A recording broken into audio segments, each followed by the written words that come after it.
Deep space travel is inevitable if we are to become an interplanetary civilization.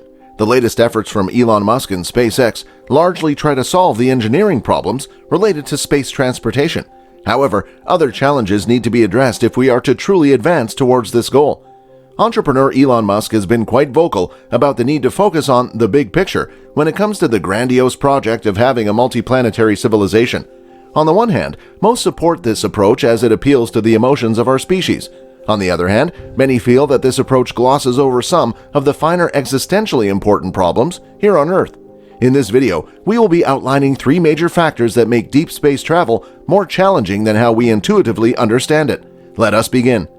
Human beings are tough creatures. Unlike most species that remain in their respective habitats, we have scaled vastly different landscapes from the sizzling hot deserts to brutally cold polar terrains. We have even found ways of exploring the depth of the oceans relatively safely.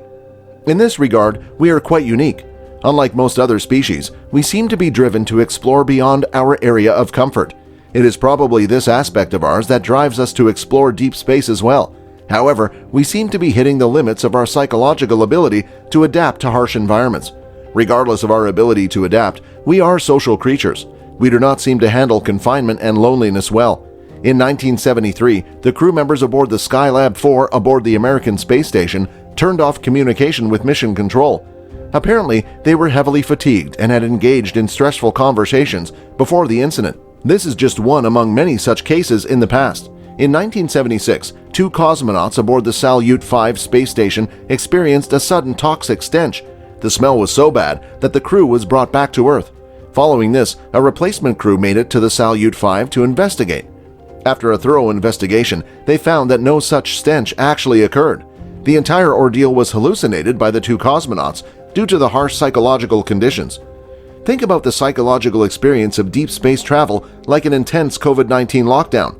Now add to this situation the harsh physical conditions, the claustrophobic environment, lack of privacy, challenging intra-crew dynamics, etc. And it is no wonder that deep psychological problems go hand in hand with deep space travel. If we are to really solve the problem of deep space travel, we will first need to find ways of handling our psychological limitations first.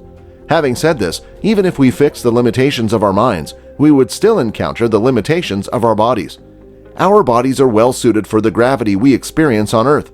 We have millions of years of trial, error, and evolution to thank for that. While we adapt to new environments rather quickly on an evolutionary timescale, deep space travel poses extremely varying gravitational fields on a micro-time scale. While planets like Mars feature just a fraction of Earth's gravity, most of deep space features just microgravity, almost no gravity. Under such conditions, most bodily functions are out of their natural habitat. Blood flow to the brain, for instance, is a major issue. To be fair, scientists and researchers are constantly trying to solve this problem using compression cuffs, artificial gravity generators that use centrifugal force, etc. But still, the problem is hardly solved. Add to this a myriad of other challenges such as loss of bone density, accumulation of calcium in the bloodstream from the degrading bones, variations in ocular pressure, etc.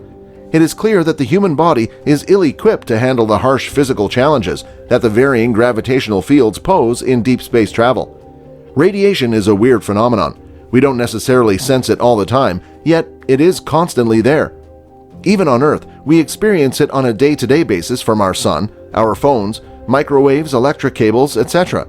So why haven't we self-destructed from all this radiation exposure yet?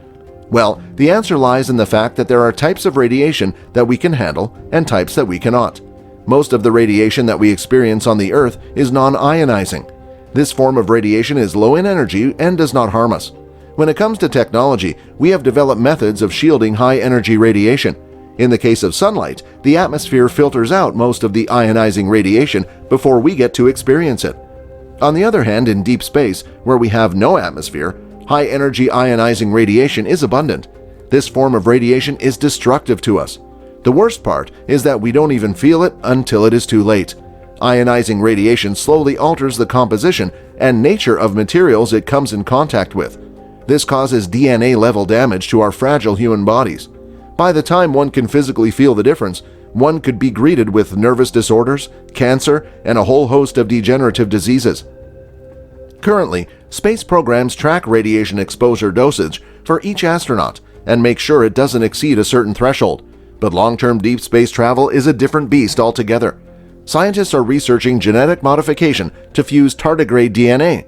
Tardigrade is a small organism that is highly radiation resistant, with human DNA. This radical approach seems promising. However, this makes us turn to the question from earlier. It is clear to us at Curiosity Lounge that humans are highly driven and motivated toward deep space travel as a species. While big-picture thinking helps our motivations toward our aspirations, the reality seems quite harsh. Unless we are able to overcome the harsh physical and psychological limitations we have as a species, in our opinion, deep space exploration would remain a pipe dream. Having said that, we feel that we would indeed need to evolve as a species, either naturally or via augmented technology, to overcome these challenges. Humanity has a long history of exploration and adventure. This history is showing no signs of slowing down. The more we develop as a technological species, the more we desire to explore. As of now, deep space travel seems tantalizingly close within our grasp, yet remains so far away. Well, that's all for today. If you enjoyed the video and learned something new, please hit that like button and subscribe to Curiosity Lounge so that you never miss any amazing videos from us.